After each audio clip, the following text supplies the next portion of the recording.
Babbar cakwakiya na shirin faruwa a cikin wannan shahararren shiri mai dogon zango na cikin shirin So ne, inda a yanzu haka dai Samira ta gamu da wanda take mafarki a cikin baccinta a lokacin, amma a yanzu ta haɗu da shi ido da ido, inda take tunanin cewa anya gaskiya ne ko kuma dai mafarki take har yanzu.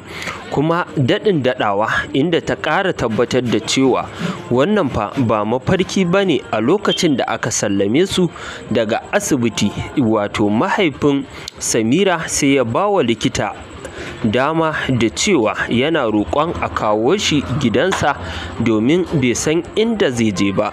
A yanzu haka dai Imran yana gidansu Sirayya, sakamakon cewa irin abubuwan da aka aikata masa, ya manta komai, hatta ma ahalinsa ya manta da su. To amma a yanzu haka dai ya shigo gidansu Samira, inda ya ƙara da tunanin cewa Imran a yanzu ya fara tunanin wannan wacce ya gani ba ita yake gani a mafarkinsa ba, wato Hairana ita ce wacce yake kallo. Inda a yanzu haka kuma yayansu Samira shine wanda ya kwamushe Hairana, ya ɓoye ta domin kada a gane cewa tana gurinsa, shine ya killace ta a wani asibiti na daban. Inda a yanzu haka dai shi kanshi yayan Samira shi ma yana matuƙar son Hairana, kamar yadda Imran yake son Hairana, haka zalika shi ma yake matuƙar son ta. To amma a yanzu babbar cakwakiyar da take shirin faruwa ita ce a yanzu Samira ta kamu da son Imran. Shin ya kuke gani abubuwan zai kaya? Shin Imran zai iya soyayya da Samira ko kuma dai ba zai iya soyayya da ita ba? Shin a yanzu Imran me zai ce idan bai ga Hairana ba? Shin Hairana ya za ta kasance idan ba tare da Imran ba? To duk dai a cikin wannan ƙayataccen sharhi namu za ku ji irin abubuwan da suke wakana a cikin wannan shahararren shiri mai dogon zango na cikin shirin So ne.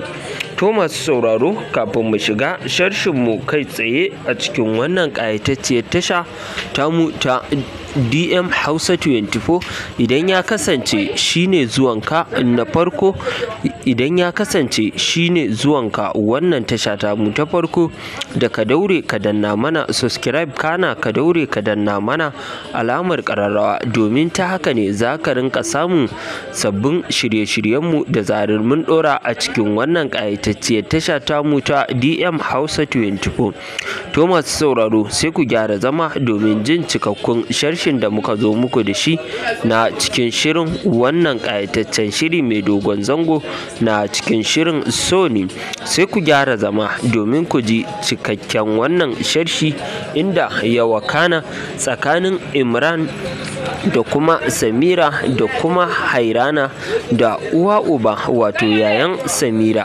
Inda a yanzu haka da gidansu Hairana suna nan suna ƙara cikiyar yadda za a yi a samu Hairana. Babu shakka shi kuma yayan Samira yana matuƙar jin daɗi a lokacin da ya gan shi tsakanin shi da Hairana, sabida babu abin da ya fi so sama da Hairana. To amma a yanzu ga ta a gaban shi, shin zai iya bari ta ƙwace mai ko kuma dai ba zai iya bari ta ƙwace mai ba? To dai za ku ji wannan ƙayataccen shiri mai dogon